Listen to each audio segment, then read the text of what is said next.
ഇന്നത്തെ റെസിപ്പി എന്ന് പറയുന്നത് നല്ല ടേസ്റ്റി ആയിട്ടുള്ള വറുത്തരച്ച ഒരു ചമ്മന്തിപ്പൊടിയുടെ റെസിപ്പിയാണ്. അപ്പോൾ എപ്പോഴും കറിയൊക്കെ കൂട്ടി മടുക്കുമ്പോൾ നമുക്കൊന്ന് ട്രൈ ചെയ്യാൻ പറ്റിയ നല്ലൊരു ചമ്മന്തിയാണിത്. അപ്പോൾ നമുക്ക് നോക്കാം ഇത് എങ്ങനെ ഉണ്ടാക്കുന്നതെന്ന്. ഇപ്പോൾ ഈ ചമ്മന്തിപ്പൊടി ഉണ്ടാക്കാൻ വേണ്ടിയിട്ട് ഞാനൊരു കടായി സ്റ്റൗവിൽ വെച്ചിട്ടുണ്ട്. ഇതിലേക്ക് നമുക്ക് തേങ്ങ ഇട്ട് കൊടുക്കാം. ഇതൊരു അരമുറി തേങ്ങ ഉണ്ട് കേട്ടോ. അപ്പോൾ തേങ്ങ നല്ല വിളഞ്ഞ തേങ്ങ നോക്കി എടുക്കുക. അതേപോലെ തന്നെ വലിയ കഷ്ണങ്ങളായിട്ട് തിരുമിയെടുക്കാതെ ചെറിയ പീരയായിട്ട് തിരുമിയെടുക്കുക. വലിയ കഷ്ണങ്ങളാണെങ്കിൽ മിക്സിയിലിട്ട് ഒന്ന് ക്രഷ് ചെയ്തെടുക്കുക. ഇനി നിങ്ങൾക്ക് എരിവിന് ആവശ്യത്തിനുള്ള വറ്റൽമുളക് ചേർത്ത് കൊടുക്കാം. ഇപ്പം ഈ ചമ്മന്തിപ്പൊടിയിൽ വന്നിട്ട് മുളക് പൊടിയും മല്ലിപ്പൊടിയും ചേർക്കുന്നതിനെക്കാട്ടിലും ടേസ്റ്റ് ഇതേപോലെ മല്ലിയും മുളകും ചേർക്കുന്നതാണ്.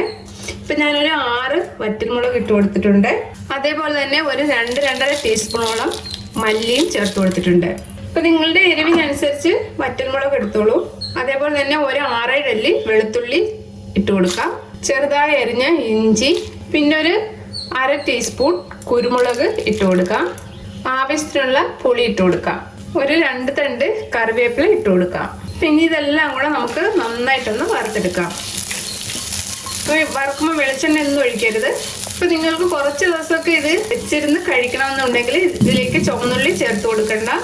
1-2 ദിവസമൊക്കെ കഴിക്കാനാണെങ്കിൽ ഇതിലേക്ക് ഒരു 2-3 ചുവന്നുള്ളി ഇതിലേക്ക് ഇട്ട് കൊടുക്കാം. ഇതൊരു മീഡിയം ടു ലോ ഫ്ലെയിമിൽ വെച്ചിട്ട് നമുക്കിത് നന്നായിട്ടൊന്ന് വറുത്തെടുക്കാം. നല്ലൊരു ഡാർക്ക് ബ്രൗൺ കളർ വരുന്നിടം വരെ ഇത് വറുത്തെടുക്കണം. അപ്പം നല്ല മൂത്ത തേങ്ങയാണെങ്കിൽ നല്ല ടേസ്റ്റ് ഉണ്ടാവുള്ളൂ നമ്മുടെ ഈ ചമ്മന്തിപ്പൊടിക്ക്. അതുകൊണ്ട് നല്ല വിളഞ്ഞ തേങ്ങ നോക്കി എടുക്കുക. അപ്പം നമുക്കിത് നന്നായിട്ടൊന്ന് വറുത്തെടുക്കാം. അപ്പം തേങ്ങയൊക്കെ ഒന്ന് മൂത്ത് വന്നിട്ടുണ്ട്. ഇപ്പം കുറച്ചുകൂടെ ഒന്ന് ഡാർക്ക് ആവണം. മൂക്കാൻ വേണ്ടിയിട്ട് ഒട്ടും തന്നെ ഇതിലേക്ക് വെളിച്ചെണ്ണ ചേർത്ത് കൊടുക്കരുത്. കാരണം നമ്മുടെ ചമ്മന്തി ഇരുന്ന് കഴിഞ്ഞാൽ പെട്ടെന്നത് കനച്ചു പോകും വെളിച്ചെണ്ണ ചേർത്താൽ. പിന്നെ അതേപോലെ തന്നെ ഇത് പൊടിച്ചെടുക്കുമ്പോൾ കുഴഞ്ഞു പോവുകയും ചെയ്യും. തേങ്ങ ഒട്ടും തന്നെ കരിഞ്ഞു പോകരുത്. നമ്മുടെ ചമ്മന്തിയുടെ സ്വാദേ മാറിപ്പോകും. വന്നിട്ടുണ്ട്. ഈ ഒരു പാകം മതി. ഇനി നമുക്ക് സ്റ്റവ് ഓഫ് ചെയ്തിട്ട് ഒന്നുകൂടി ഒന്ന് ഇളക്കി കൊടുത്തുകൊണ്ടേ ഇരിക്കാം. ഇപ്പം ഈ ചീനച്ചട്ടിയിൽ ഇരുന്ന് തന്നെ ഇതൊന്നുകൂടെ ഒന്ന് മൂത്ത് കിട്ടും.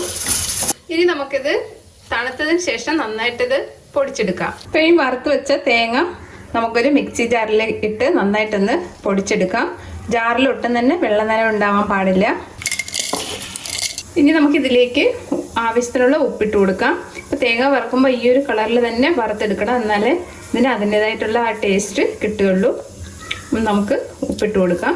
ആദ്യം കുറച്ചിട്ടിട്ട് ഒന്ന് പൊടിച്ച് നോക്കിയിട്ട് ഉപ്പില്ലെങ്കിൽ വീണ്ടും ഒന്ന് ചേർത്ത് കൊടുത്താൽ മതിയാകും. ഇനി നമുക്കിത് നന്നായിട്ട് പൊടിച്ചെടുത്തിട്ട് വരാം. ഇപ്പം ഞാനിത് നന്നായിട്ട് പൊടിച്ചെടുത്തിട്ടുണ്ട്. അപ്പം നല്ല ടേസ്റ്റുള്ള ഒരു ചമ്മന്തിപ്പൊടിയാണിത്. അപ്പം നിങ്ങളും ഇത് ഇടയ്ക്കൊന്ന് ട്രൈ ചെയ്ത് നോക്കുക. വീഡിയോ ഇഷ്ടമായിട്ടുണ്ടെങ്കിൽ ഒന്ന് ലൈക്ക് ചെയ്യാനും സബ്സ്ക്രൈബ് ചെയ്യാനും ഷെയർ ചെയ്യാനും മറക്കല്ലേ. താങ്ക്